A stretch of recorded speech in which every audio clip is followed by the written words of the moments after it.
Dear ladies, നിങ്ങൾ നന്നായിട്ട് car ഓടിക്കുന്നുണ്ടാവും. പക്ഷേ ഇതെങ്ങാനും നാളെ പഞ്ചറായാൽ ഒരാളിനെ ഡിപ്പെൻഡ് ചെയ്യാണ്ട് എങ്ങനെയാണ് ടയർ ചേഞ്ച് ചെയ്യുക എന്നുള്ളത് നോക്കാം.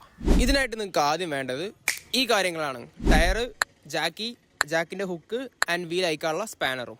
വീൽ അഴിക്കണ മുന്നേ രണ്ട് കാര്യങ്ങൾ നമ്മൾ ശ്രദ്ധിക്കണം. ഒന്ന്, ഫ്ലാറ്റ് ആയിട്ടുള്ള സർഫസിൽ വേണം വണ്ടി നമ്മൾ നിർത്താനായിട്ട്. രണ്ടാമത്, ഹാൻഡ് ബ്രേക്ക് ഫുള്ളായിട്ട് ലോക്ക് ചെയ്യണോ എന്നുള്ളത് ഉറപ്പുവരുത്തണം. ഒരു ടിപ്പ് പറഞ്ഞുതരാം. ജാക്കി വെക്കണ മുന്നേ എല്ലാ ബോൾട്ടും ഒന്ന് ലൂസാക്കി വെക്കാം. പിന്നെ നമ്മൾ വണ്ടി ലിഫ്റ്റ് ചെയ്ത് കഴിഞ്ഞാൽ ഈസി ആയിട്ട് നമ്മൾ വീല് ചേഞ്ച് ചെയ്യാൻ പറ്റും. നമ്മൾ ബോൾട്ട് ഊരുന്ന സമയത്ത് ടൈറ്റ് ഉണ്ടെന്നുണ്ടെങ്കിൽ ജസ്റ്റ് ഒന്ന് കയറി ചവിട്ടി കൊടുത്താൽ മതി, ഈസി ആയിട്ട് ലൂസ് ചെയ്യാൻ പറ്റും. ഇനിയാണ് മെയിൻ. നമ്മൾ ഈ ജാക്കി എവിടെയാണ് വെക്കാന്ന് വെച്ചാൽ നമ്മുടെ കാറിൻ്റെ അണ്ടർ ബോഡിയിൽ 4 കോർണറിലും ഇതങ്ങനെ ഒരു ഇരുമ്പ് കഷ്ണം പ്ലേറ്റ് കാണാൻ പറ്റും. തൊട്ടോക്കി നമുക്ക് മനസ്സിലാവും. സോ അതിൽ കറക്റ്റായിട്ട് ഇങ്ങനെ ഫിറ്റായി നിൽക്കണ പോലെ വേണം ജാക്കി ഫിക്സ് ചെയ്യാനായിട്ട്. അതേപോലെ തന്നെ ബാക്ക് സൈഡിലും അതേപോലെ ഒരു ചെറിയൊരു പ്ലേറ്റ് നമുക്ക് കാണാൻ പറ്റും. ഒരു കാരണവശാലും ഈ ഒരു ഫൈബർ പാർട്ടിൽ വെച്ചിട്ട് കാർ നമ്മൾ ലിഫ്റ്റ് ചെയ്യാൻ ഒരിക്കലും പാടില്ല. എവിടെ വെച്ചിട്ടാണ് ലിഫ്റ്റ് ചെയ്യണമെന്നുള്ളത് കണ്ടില്ലേ? ഫസ്റ്റ് നമ്മൾ ആ സ്പോട്ട് എത്ര വരെ കൈ വെച്ച് തന്നെ ടൈറ്റ് ആയി കൊടുക്കുക.